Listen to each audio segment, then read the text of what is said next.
Here we have corn that is in the whorl stage. This is the point in time when we scout it for first generation southwestern corn borers. They lay their eggs on the foliage of the plant, and then as these eggs hatch out, the larvae move to the center of the whorl to feed, and this is the kind of feeding damage we have on this plant here.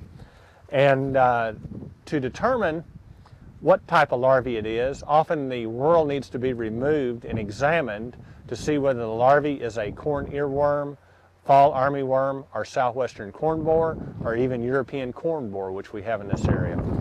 So, one of the easiest things to do is pull the whorl out and unravel it and see if we can trace and find the larvae feeding in the center. Okay, the larvae tend to cause this kind of feeding on the corn leaf, and you'll get these longitudinal stripes in the leaf where just one layer of cells is left, and if you hold it up to the sunlight, you can see light through this area. Occasionally, we will have this similar type feeding from fall armyworm, but typically it's much more ragged looking and just looks like a lot more of the foliage has been consumed. So if you don't find one in the whorl, you need to move lower on the plant and see if you can find signs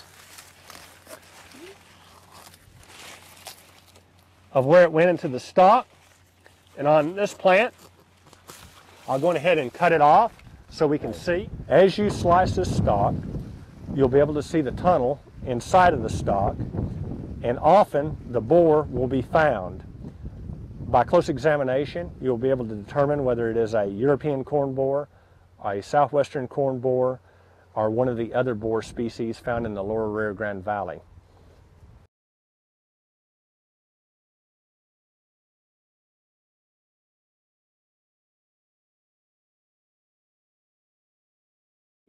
So as you are walking through the field, even though it may not be the plant that you're checking in your check, because typically in a check site we look at around 20 plants, going ahead and stop and look at that plant to determine what kind of larvae is causing that feeding. Is it a corn earworm, fall armyworm, southwestern corn borer, European corn borer, or one of the other corn pests that we find in the world.